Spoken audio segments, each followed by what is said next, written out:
Buenos días, soy el doctor Jesús María Menábar, profesor titular de la cátedra. En el día de hoy vamos a tratar el tema shock hipovolémico. Dentro del shock hipovolémico existe el shock hemorrágico y el shock por pérdida hidroelectrolítica o hidrosalina. Vamos a hacer especial hincapié en la fisiopatología, en la etiología, la clínica, la evaluación y la atención inicial. En este acompañamiento docente teórico virtual ya hubo una clase del doctor Resina de shock séptico y otra del profesor Federico Braín en la cual se trató el shock traumático hemorrágico. Así que hoy vamos a completar con otro tipo de shock y vamos a tocar de manera superficial lo que ya fueron tratados. A manera de introducción debemos decir que el shock es una urgencia o una emergencia y es un cuadro evolutivo que generalmente se inicia como un SIRS. Hay que tratar de anticiparse al shock, actuar antes que se instale el cuadro. ¿En qué consiste el shock? Es un síndrome de insuficiencia circulatoria periférica que provoca hipoxia o anoxia celular y tisular. El oxígeno no llega a la célula ni a los tejidos a nivel de los capilares. Es un cuadro muy frecuente. Hay dos tipos de shock hipovolémico. El shock hemorrágico, que puede ser traumático o no traumático, por ejemplo, un embarazo ectópico, un aneurisma de aorta roto, una hemorragia digestiva, y el shock por pérdida hidrosalina, por diarrea, deshidratación, etc. En el shock, medidas muy simples pueden salvarle la vida a un paciente. Por ejemplo, colocarle una máscara de oxígeno, hacer una buena reposición hidroelectrolítica para corregir la volemia, reponer sangre que tiene la molécula transportadora de oxígeno, la hemoglobina, o comprimir simplemente una arteria que está sangrando y ha provocado el shock. Se debe actuar rápido, el shock no da tiempo y el paciente está en riesgo de muerte inminente. Acá tenemos un esquema modificado de palizas que tiene bastantes años ya, en el cual vemos que el SIRS y el shock es un proceso evolutivo. Se inicia como SIRS y esto puede ser abortado y curarse o puede evolucionar a una disfunción orgánica múltiple, a una falla orgánica múltiple, luego a un shock que puede ser reversible o si es grave, el shock se va a transformar en irreversible y puede llevar a la muerte al enfermo. Acá vemos todas las causas que pueden producir SIRS y shock. Sepsis, cirugías, hipovolemia, politraumatismos, pancreatitis pueden provocar SIRS y shock. El shock tiene mecanismos compensatorios neurohormonales propios del organismo y que son colaborados por la acción del médico en las maniobras de resucitación. Y aquí puede evolucionar hacia una compensación si estos mecanismos son suficientes o puede agravarse y llevar a una falla orgánica múltiple y a la muerte. Pero en cualquiera de estos puntos puede abortárselo y modificarlo hacia una respuesta positiva y que el paciente salga de este grave cuadro. En este otro cuadro vemos algo parecido, el shock, la anoxia que ha provocado, por ejemplo, la hemorragia, genera hipoxia, anoxia celular y tisular, se genera un metabolismo anaerobio con deuda de oxígeno y acidosis metabólica. Acá se ponen en acción mecanismos compensatorios propios del organismo, neurohormonales, adrenalina, aldosterona, renina, angiotensina, aldosterona, etc., para ahorrar líquidos, vasoconstricción cutánea, visceral y muscular, que sumados al tratamiento que se le instaura, que va a tratar la causa y las alteraciones, pueden revertir el shock y llevarlo a un restablecimiento y a la cura, si son eficaces, o si son insuficientes, llevar a un shock irreversible con edema y muerte celular y muerte del paciente. Acá vemos lo que es la deuda de oxígeno que interviene en la irreversibilidad del shock. Si ese déficit de oxígeno no es repuesto y no se restituye toda esa cantidad de oxígeno que ha sido consumido durante el shock, el enfermo va a tener una primera resucitación, una segunda resucitación, pero si esto no se corrige, esa deuda de oxígeno, esa falta de oxígeno que ha provocado el shock, el paciente va a ir indefectiblemente a la muerte celular. En el shock hemos dicho que hay un exceso de lactato, hay un metabolismo anaerobio y una acidosis metabólica, y eso debe corregirse porque hay una anoxia tisular y es lo que se llama esa corrección del oxígeno. Hay que pagar en oxígeno esa deuda y eso es lo que se conoce como la deuda de oxígeno. Continuando con la fisiopatología del shock hipovolémico, vamos a explicar un poco el término disoxia celular y tisular. Disoxia significa la inadecuada disponibilidad de oxígeno a nivel celular, con desviación del metabolismo normal aerobio hacia un metabolismo anaerobio que va a llevar a la acidosis metabólica. De persistir el mecanismo anaerobio, va a llevar a la disfunción orgánica múltiple, falla orgánica múltiple, edema y muerte celular y muerte del paciente. Acá se produce un desequilibrio entre el aporte y el consumo del oxígeno de la célula. Sabemos que en el shock hipovolémico hay disminución de la volemia. Esto implica hipoperfusión e hipoxia. Además, al perder sangre, que tiene glóbulos rojos y en su interior hemoglobina, molécula transportadora de oxígeno, se produce una anoxia celular. Hay un déficit de intercambio de oxígeno a nivel capilar, en el pulmón, riñón, cerebro, hígado, etc., con una redistribución del flujo. Hay una vasoconstricción periférica a nivel de la piel, en el territorio esplácnico, a nivel de los músculos, con un metabolismo anaeróbico, ya hemos dicho, con exceso de lactato y acidosis metabólica. Esta acidosis metabólica va a provocar una falla del parénquima. Entonces, esta falta de adecuación entre la capacidad de entregar oxígeno a los tejidos y las necesidades metabólicas de la célula es lo que provoca el shock. En esta diapositiva vemos cuál es el escenario del shock hipovolémico. El escenario es la microcirculación que está en todo el cuerpo y en todos los parénquimas, a nivel del pulmón, riñón, cerebro, piel, hígado, corazón, etcétera, etcétera.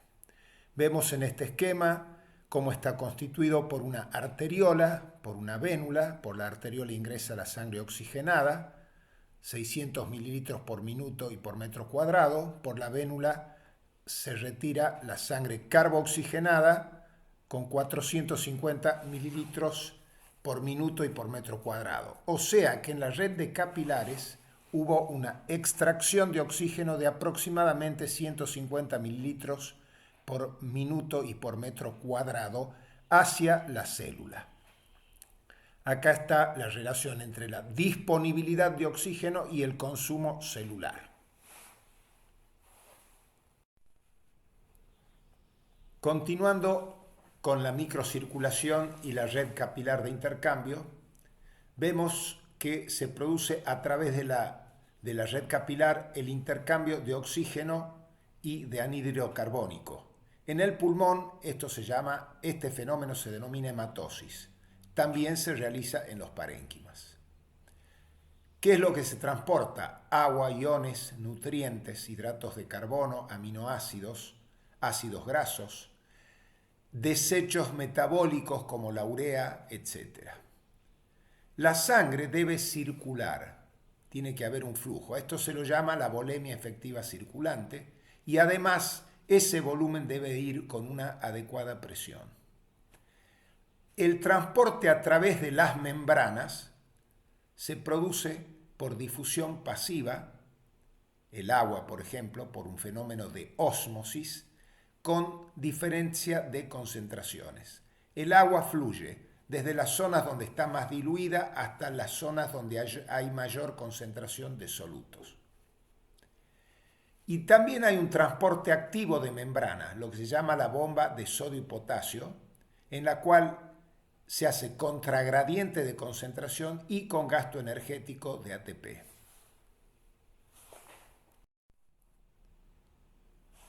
Continuamos con la fisiología de la microcirculación en el shock. Hemos dicho que la sangre debe circular, debe haber un flujo a una determinada presión y obviamente con determinado volumen. En el shock, la falla hemodinámica se produce porque no hay líquido, no hay flujo y ha caído la presión y esto lleva a una anoxia celular, edema y muerte celular que va a llevar también a la muerte del paciente. La diuresis es un marcador obviamente de la función renal, pero también es un marcador bastante fidedigno de la presión a nivel capilar. Si la presión a nivel del capilar glomerular es superior a 60 milímetros de mercurio, ese riñón que está sano va a fabricar orina y el paciente no está en shock o si estaba en shock ha salido del shock. Si por el contrario ha habido una pérdida de volumen y ha caído la presión a nivel del capilar glomerular por debajo de 60 milímetros de mercurio, el riñón, por más que esté sano, no va a poder fabricar orina y el paciente está en shock. ¿Cómo se mide la presión capilar? La presión capilar se mide mediante el relleno capilar, que lo normal es de 1 a 2 segundos, y cuando hay una caída de la presión capilar, el relleno capilar está enlentecido por arriba de los 2 segundos, y obviamente se mide también con la diuresis a razón de 1 mililitro por minuto o 60 mililitros hora. Se puede medir la diuresis minutada. En el shock, la insuficiencia renal aguda es prerrenal al inicio. No hay aporte de líquido y la presión ha caído. Pero si nosotros no revertimos el shock, la insuficiencia renal se va a transformar en parenquimatosa por necrosis tubular aguda. Entonces, ¿esto qué significa? Que nosotros debemos actuar rápido. Debemos actuar inmediatamente que hemos diagnosticado que hay un shock y que hay una oliguria, debemos aportar volumen, levantar la presión para que no haya necrosis tubular aguda, porque de persistir la hipotensión, el riñón se va a dañar. El riñón es un órgano muy lábil a la hipotensión y a la hipovolemia. En este diapositivo queremos explicar aproximadamente cómo se puede evaluar la magnitud de la pérdida. Sabemos que la volemia efectiva circulante es alrededor de un 7% del peso corporal, un poco mayor en los niños, y esto equivale en una persona de 1,70 m y de 70 kilos aproximadamente a 5 litros de volemia. Esta cifra de 5 litros de volemia coincide en un caso de una persona estándar con el volumen minuto que es de 5 litros aproximadamente. Cuando hay una hemorragia, digamos, de grado 1, se denomina si la pérdida ha sido menor al 15% de la volemia efectiva circulante, o sea, aproximadamente entre 500 a 700 mililitros. Entre 700 y 1.300, 1.500 mililitros, la pérdida es entre el 15 y el 30% de la volemia y se dice que es un grado 2. Por arriba de los 1.500 hasta los 2.000, decimos que es una hemorragia de grado 3 y corresponde al 30 al 40% de la volemia efectiva circulante. Cuando la hemorragia es de grado 4 y ha perdido más de 2.000, 2.500 mililitros, decimos que es una hemorragia grave de grado 4 o se puede decir que es una hemorragia exsanguinante y esto corresponde a más de 2.000 a 2.500 mililitros de la volemia.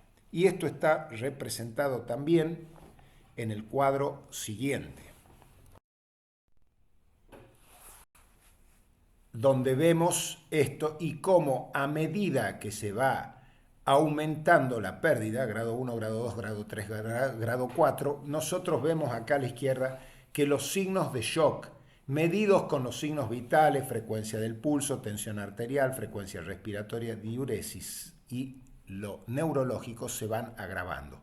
Obviamente en el grado 1 hay muy poca clínica, en el grado 3 y en el grado 4 es el paciente que está en riesgo de muerte inminente, en shock más profundo. O sea, esto lo pueden leer si quieren detenidamente y van a ver cómo se van agravando en los signos vitales, cada vez más taquicardia, cada vez más caída de la tensión, cada vez más taquipnea, cada vez más oligoanuria a medida que la pérdida de sangre o de volumen hidrosalino es mayor.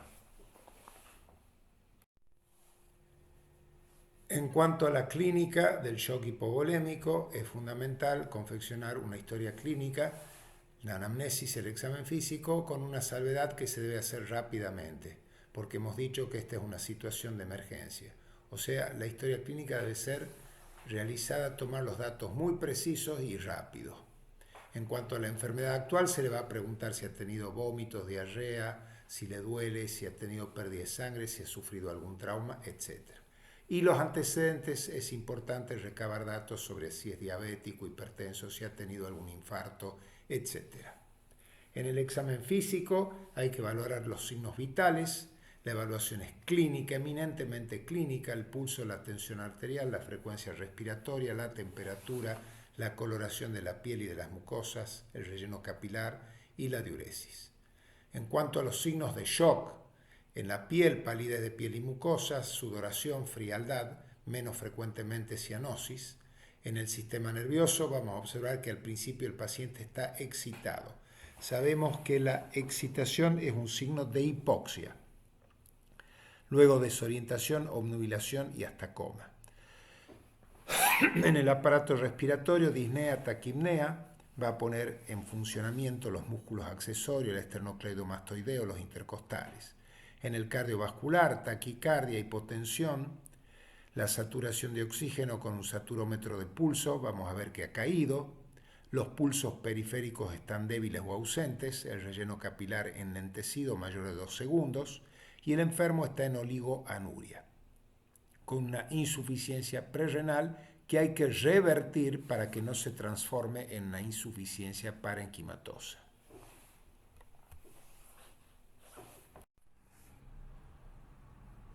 Vamos a ver cuál es la sistemática para el manejo del shock hipovolémico. Esto ustedes ya lo vieron en la clase de trauma. Es una regla, una normatización del Colegio Americano de Cirujanos, del Comité de Trauma, que se llama Soporte de Vida en Trauma Avanzado, y que ha sido ideada como regla neumotécnica ABCDE y con la finalidad de no dejarse pasar por alto ninguna lesión. Si bien esto es para trauma, se lo puede usar y es muy útil para el shock no traumático. Por ejemplo, un enfermo con un síndrome pilórico que se ha broncoaspirado o tiene riesgo de broncoaspiración, no sabemos.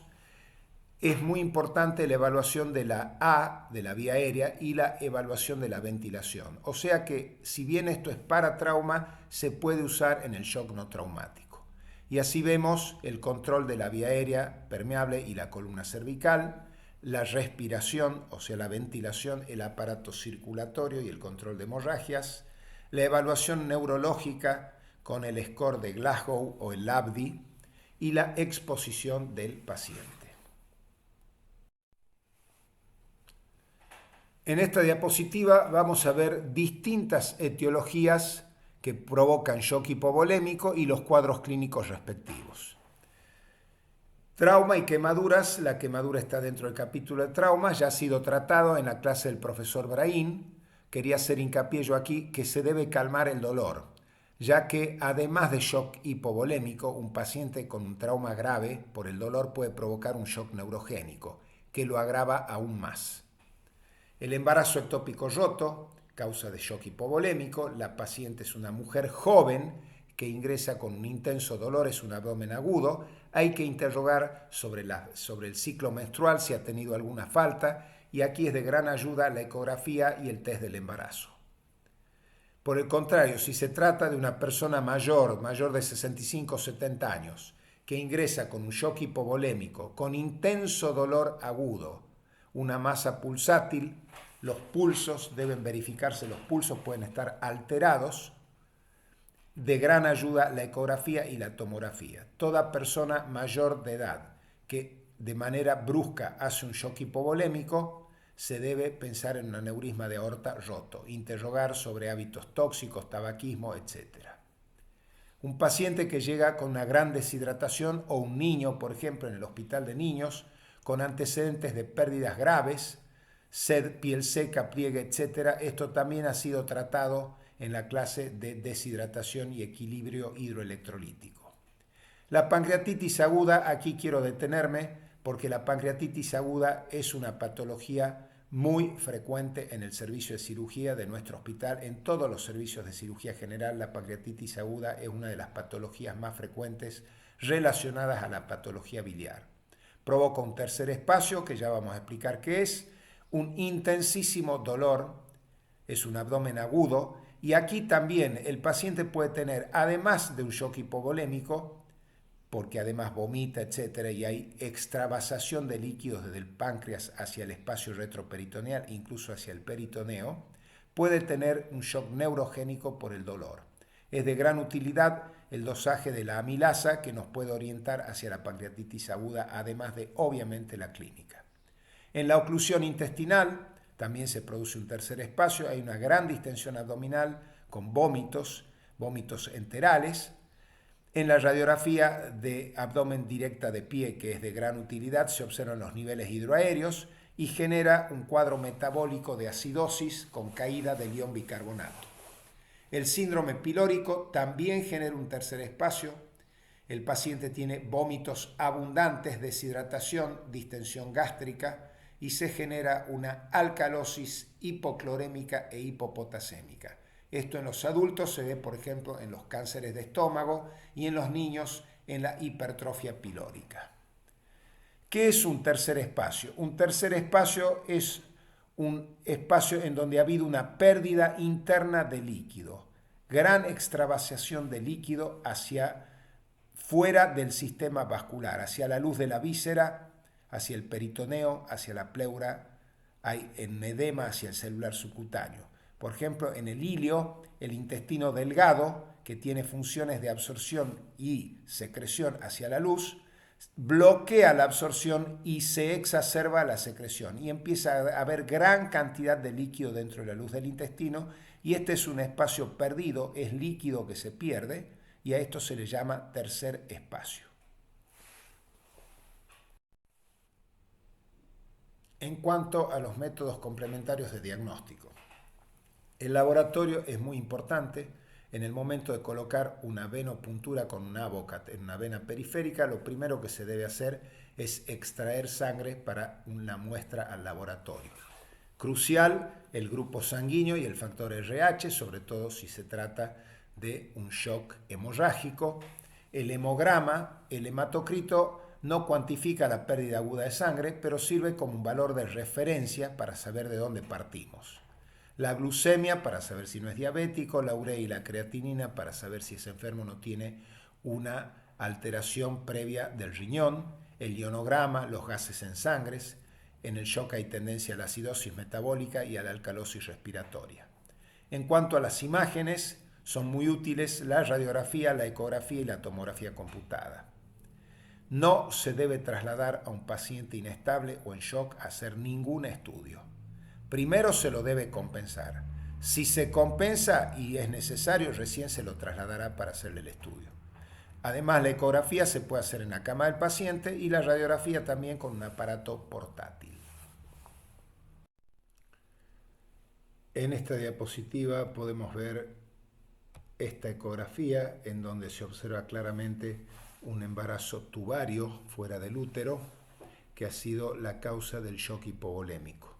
Y en esta tomografía computada vemos un aneurisma de aorta con el contraste y una hemorragia que está contenida. Ha habido una fisura, pero ha sido contenido todavía, pero esto es un gran peligro, hay un riesgo inminente de ruptura.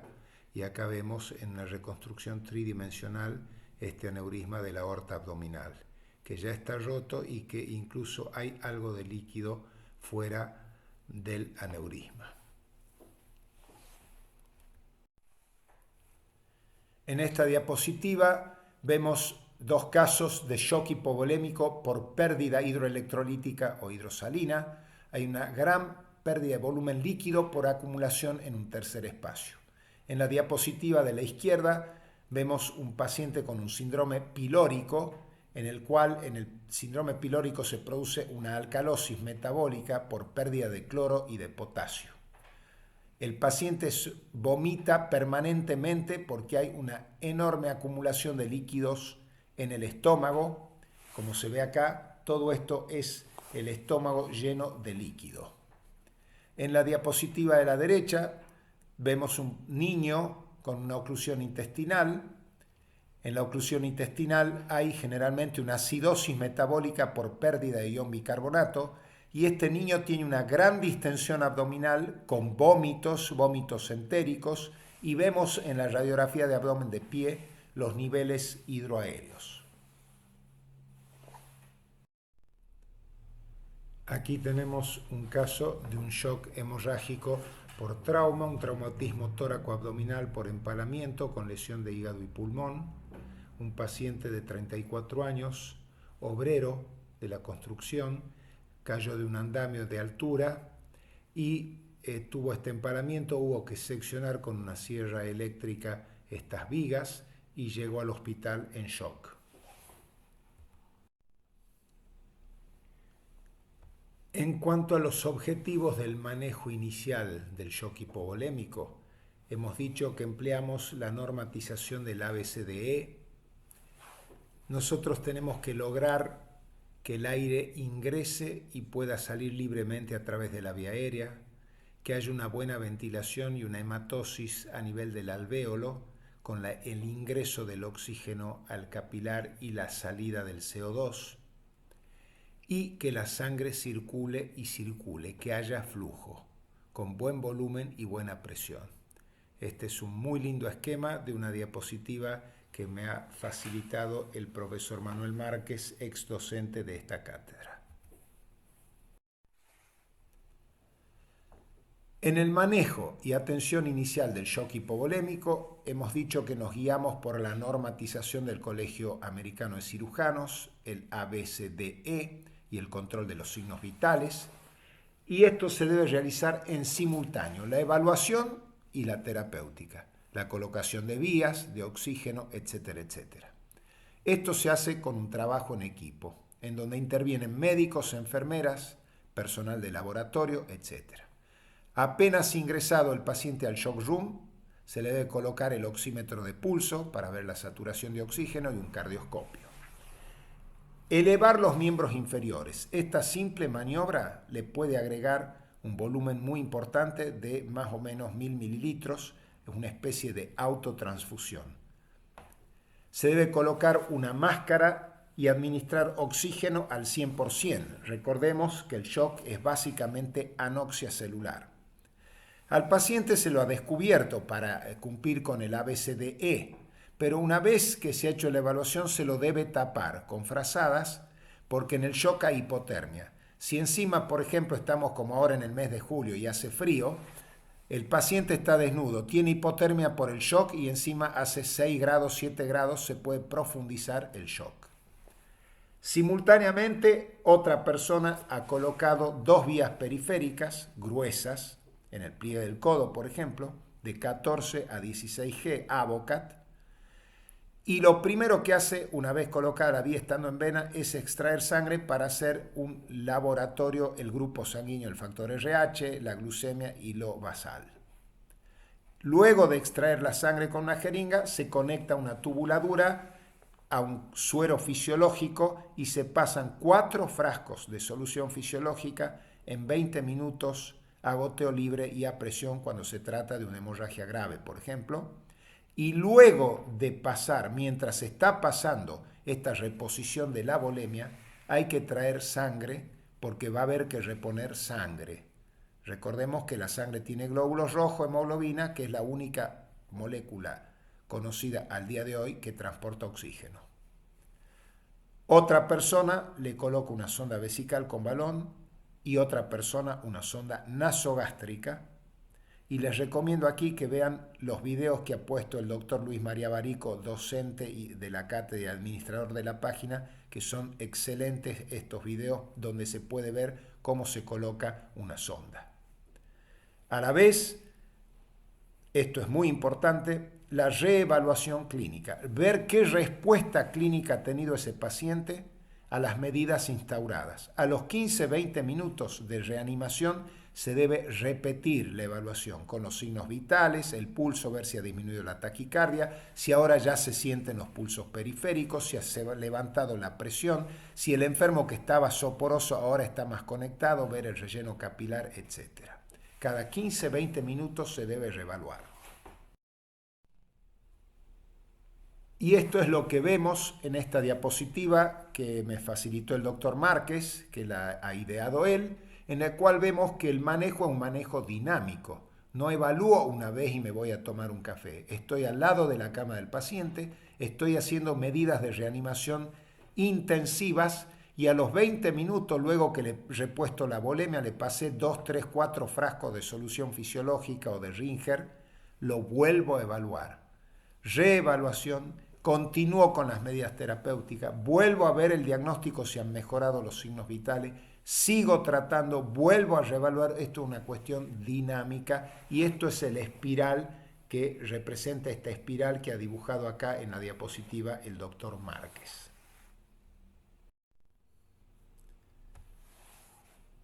Estas son destrezas destrezas mínimas que ustedes deberían aprender. La compresión manual, la compresión de un vaso que está cercano a la piel, la carótida, la yugular, la femoral, una hemorragia en la pared por un trauma, etc. Y uno simplemente comprimiendo le puede salvar la vida al paciente.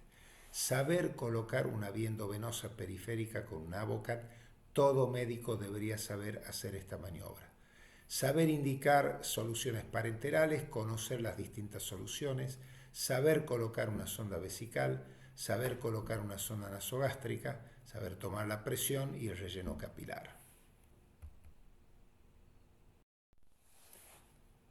Aquí vemos cómo se coloca un Avocat y creemos que todo médico debería saber hacer una venopuntura porque una venopuntura le puede salvar la vida a una persona.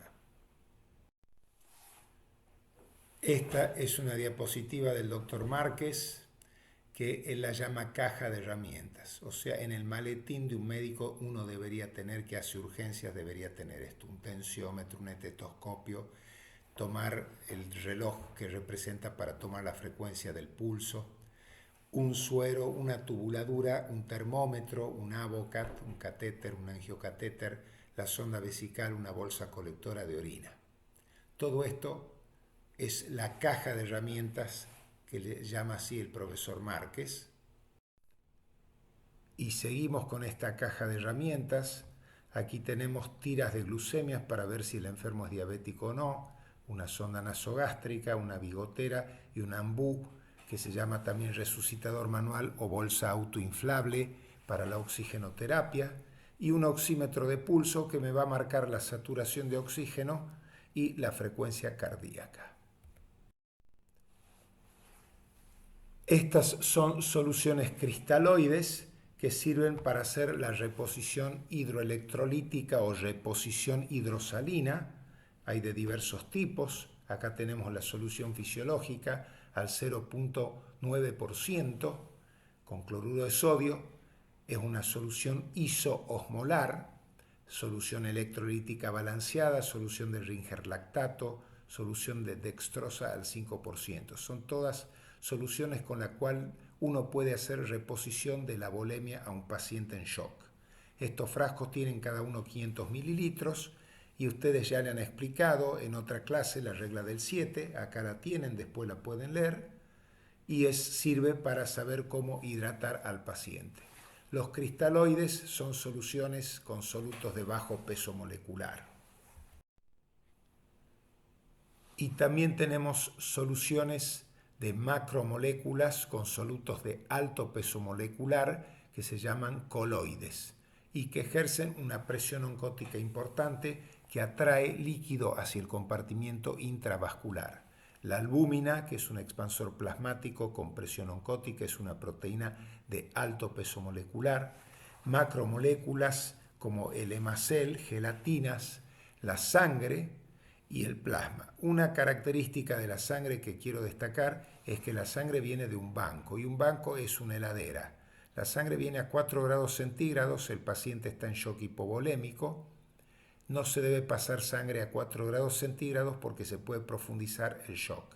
Mientras uno está haciendo la reposición de la volemia con soluciones cristaloides, tiene tiempo de entibiar la sangre y pasarla a una temperatura de 20-25 grados. Vemos en esta diapositiva una vía venosa central, la vena subclavia derecha.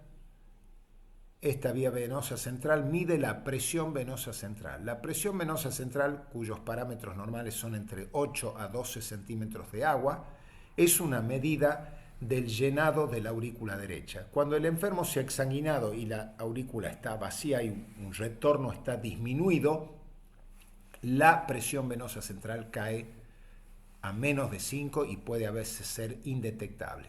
Está disminuida en el shock. Pero la presión venosa central no se pone mientras el enfermo está en shock en el periodo agudo. Se pone en vías periféricas. ¿Por qué? Si yo coloco una vía central y le provoco un neumotórax a ese paciente, el paciente está en hipoxia, en anoxia tisular e hipoxia celular. Si yo además le provoco un neumotórax, sin ninguna duda ese enfermo va a morir. Por lo tanto, no se debe colocar vía central en el momento agudo y esto es una recomendación del Colegio Americano de Cirujanos. Por más que uno sea un experto, es preferible colocar vías periféricas o disecar una vena, por ejemplo la safena en el maléolo interno, en el borde anterior del maléolo tibial. ¿Por qué? Por el peligro del neumotórax.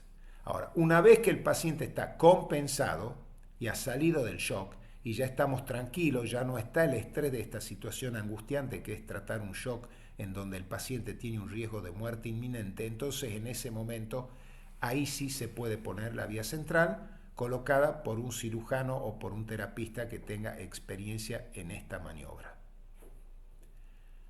Esto es un manguito de presión para infusión rápida de soluciones, rápida. Se pone el suero dentro de este manguito y se lo comprime, y si no tenemos el manguito se pone a un ayudante que comprima con las manos el suero para pasarlo lo más rápido posible.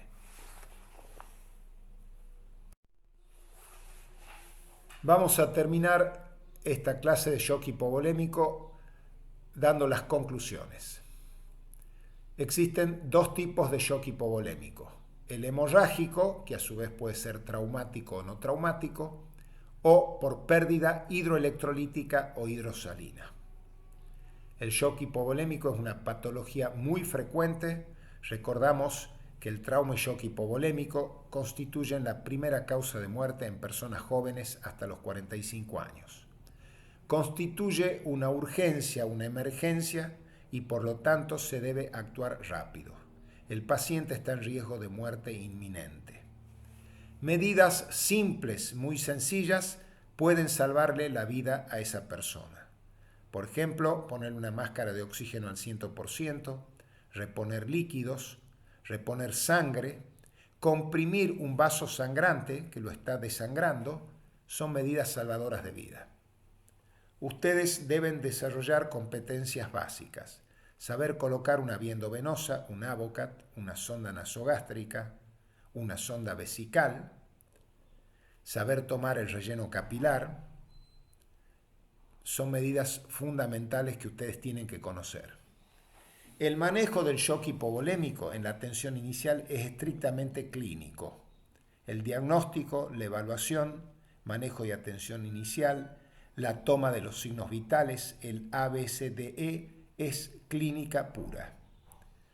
El trabajo en equipo multidisciplinario es fundamental. No se concibe que una sola persona atienda un paciente en shock hipovolémico que necesita todas las cosas que nosotros hemos mostrado en esta clase.